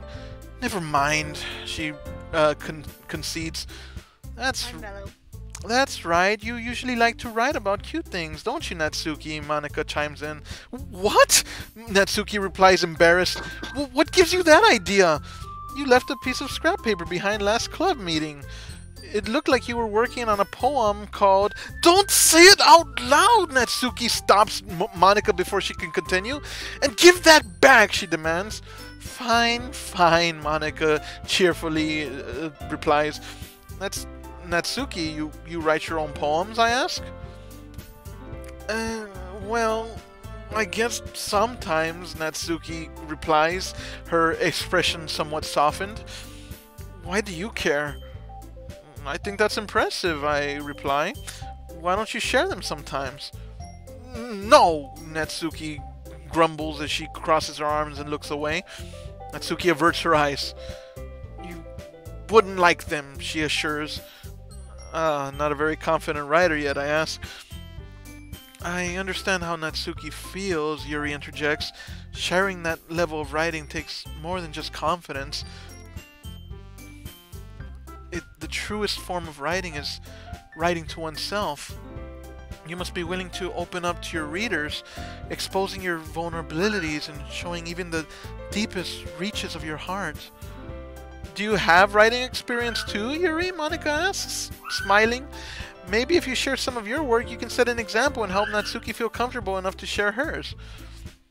Yuri is silent for a moment as a miffed look takes over her face. I guess it's the same for Yuri, I muster up. We all sit in silence for a moment. Hey, I just got an idea, Monica exclaims. How about this? Nat and Yuri glance over, questioningly. Natsuki and... Oh my god! Natsuki and Yuri look quizzically at Monica. Let's all go home and write a poem of our own, she instructs. Then, next time we meet, we'll all share them with each other. That way, everyone is even. Natsuki mumbles. Yuri is just struck with silence. Monica musters up. I mean, I thought it was a good idea. Well, Yuri chimes in. I think you're right, Monica. We should probably start finding activities for all of us to participate in together, she reluctantly acknowledges. I did decide to take on the responsibility of vice president after all. I need to do my best to nurture the club as well as its members. Besides, now that we have a new member, it seems like a good step for us to take. Do you agree as well, Sushikura? She asks as her soft eyes glance back at me. Hold on there, I say, putting my hands up.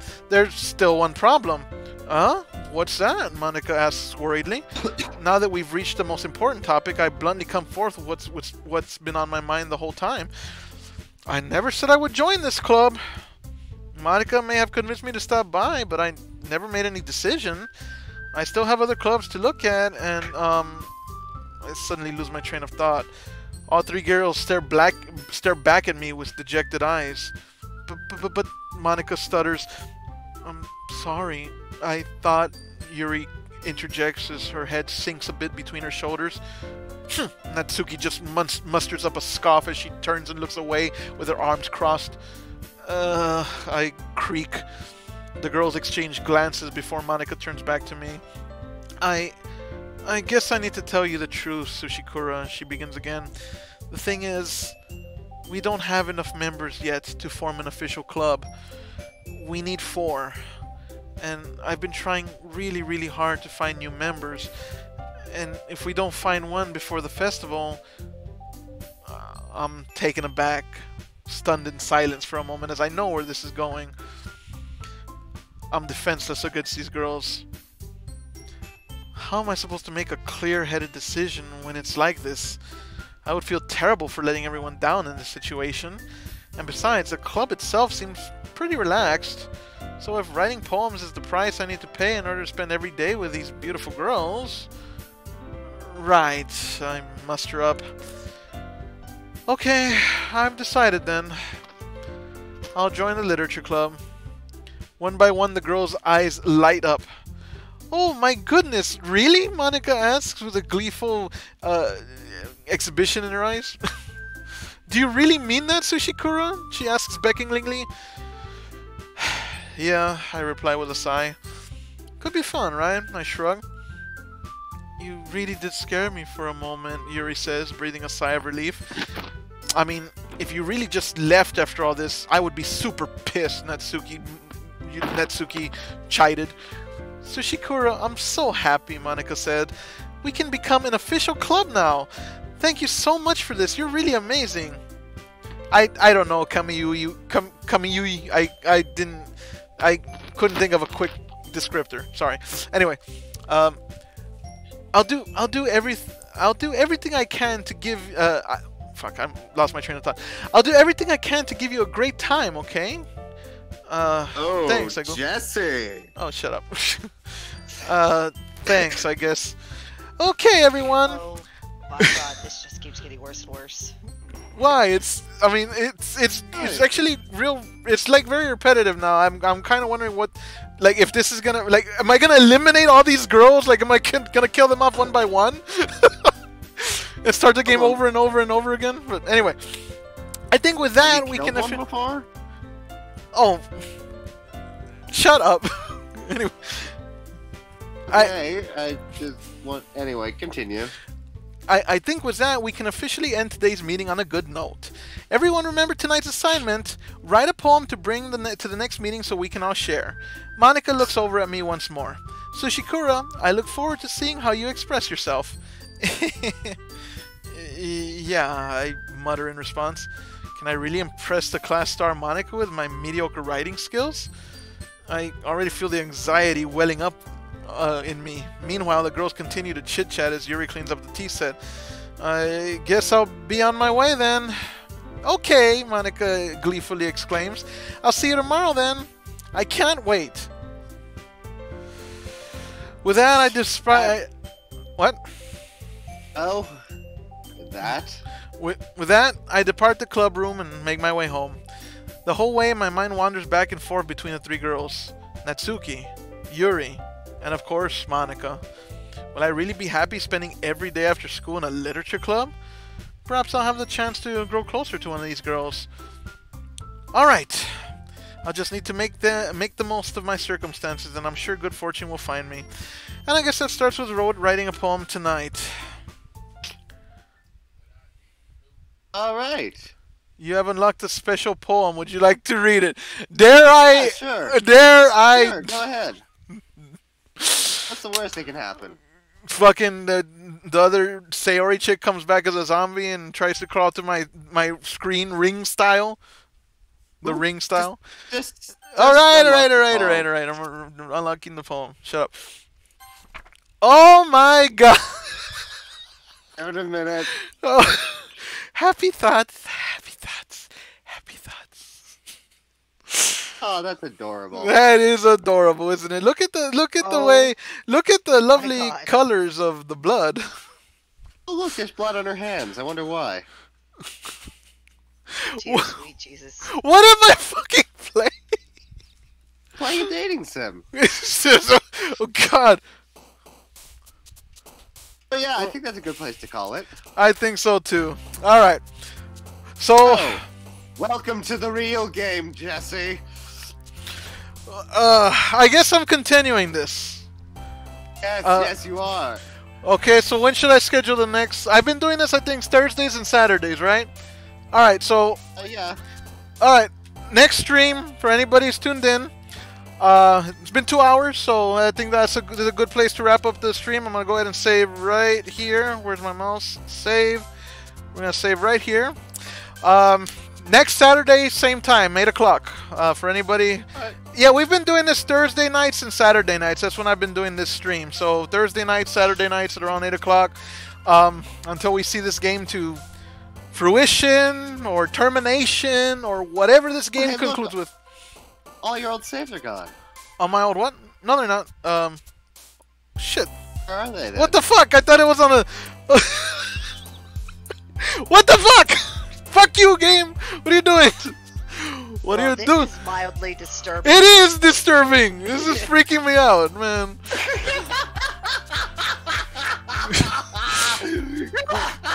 Wow. That's not disturbing at all. Anyway, my sweet summer child, you have so much yet to see. Thank you guys Game of Thrones reference there. for tuning in. Much appreciated. Next stream for this game in particular will be Saturday at 8. That's when we're going to do it, Saturday, 8 p.m., barring any unforeseen circumstances. But, yeah, so we'll see where this goes. Maybe I can perform some kind of pet cemetery ritual and bring her back or something. I don't know. Bring who back? Oh, you shut up. There's video evidence of what exactly I'm talking about, so you don't play dumb. Anyway, thanks for tuning in, guys. Much appreciated. It was fun, if a little disturbing, and for anybody who comes back on Saturday night, we'll see you then. Have a good night. Bye.